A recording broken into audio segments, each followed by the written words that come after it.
Ola, boas a todos. Hoxe continuamos coa serie de movementos sempiternos e que mellor forma de facelo que para o que min é o mellor movemento da historia do xadrez. Este movemento, o número 47 da partida entre Alexei Shirov e Topalov, celebrado en Linares, España, o mellor torneo do noso país, é unha xogada completamente silenciosa, pero que ten unha profundidade completamente asombrosa. Encontrámonos, polo tanto, nun contexto de finais dos anos 90 entre Alexei Shirov e Veselin Topalov. Eran dous dos xogadores máis creativos e tamén agresivos do mundo. Recordemos que Veselin Topalov foi campeón do mundo. E que este enfrentamento tivo lugar tamén neste contexto do ano 1998 no que ambos loitaban pola supremacía do xadrez nese momento. E que Shirov, cun estilo moito máis dinámico e táctico, enfrentábase a Topalov, que tamén era moi brillante en situacións complicadas e baixo moita presión. E chegamos a unha partida, a terceira ronda, onde basicamente estamos nun final que parece ser que son tablas porque hai alfiles de distinta cor. E como todos sabemos, os alfiles de distinta cor son uns finales moi tablíferos. Sobre todo neste punto cando o peón de A, o máis avanzado de Alexei Shirov xogando coas pezas negras, corona en casilla controlada por o alfil de Veselin Topalov.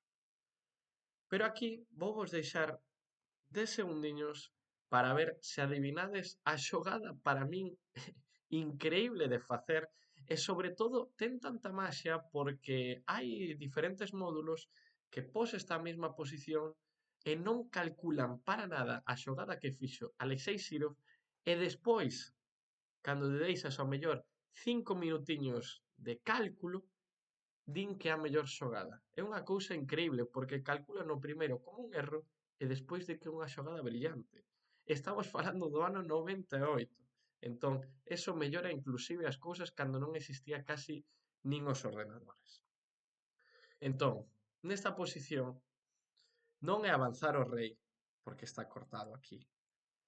Non é avanzar calquera dos peóns, porque só podería avanzar basicamente o peón de A e o peón de G, e tampouco mover alfil, porque alfil aí está bastante ben, cubre ao mellor o avance dese peón, se queremos o peón de D, suplilo basicamente na casilla de 3, pero aquí a xogada é absolutamente demencial, se se pode chamar así, porque alfil G3. Alfil G3, unha xogada con dúas exclamacións, pero había que poñerlle 20 millóns. Por qué? A idea, cal é? Que este peón que cubría esta entrada váiase e capture este alfil. E con eso, o rei entre nesta casilla, a casilla crítica de E4, e consiga gañar a partida. E dicir, perde un tempo ese alfil para que o rei pase a casilla F5 e despois a casilla E4.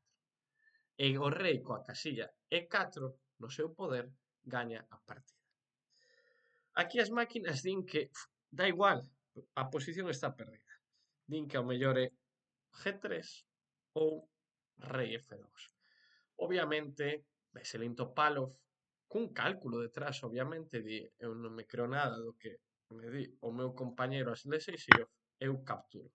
E a clave é esa, é dicir, eu teño un rei moito máis activo porque vou ir a casilla E3 e E4 e sobre todo eu teño xa 3 peóns pasados, a falta de 2. E ese alfil non vai poder con tanto, porque se vai polo de D, perde o de A. Se vai polo de F, perde o de E e o de A. Entón, vai estar unha peza sobretraballada, sobreexplotada, basicamente. Neste caso, o que dicíamos, avanza o rei e colócase na casilla crítica E4, que é unha xogada tan bonita, porque eses peóns non se poden mover. E ese alfil, basicamente, aínda que capture este peón de F6 a clave é D4. D4 o que fai é interrumpir a diagonal co peón de A. E completamente gañase a partida.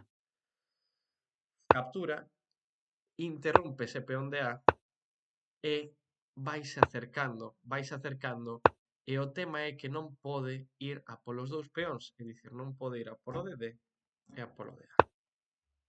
Retírase ante a amenaza de captura do rei, decídese Veselin Topalov, Alexei Sirov a ir a acompañar o peón de A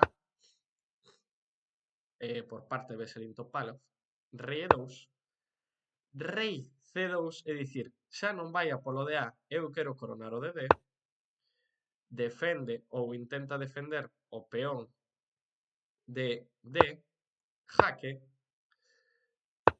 e aquí fai esta xogada que tamén é maravillosa. Non pode facer esta xogada porque captura e, aínda así, cubre a casilla de coronación de A. Entón, fai unha especie de desviación co obxectivo de que o alfil se vai para aquí, non chega xa ao peón de A. O mesmo, se captura, non chega ao peón de A. Captura, avanza e perde inmediatamente Veselin Topalov tras rendirse. Esta é, para min, a mellor xogada da historia do xadrez. Vou non poñer outra vez esta xogada tras rei G1, que non parece unha mala xogada, é dicir, pasas dun rei en H1 a G1 sen poder mover as pezas, xogada normal, e encontrámonos con este alfil H3. Xogada increíble. Deixo vos e ata o próximo capítulo.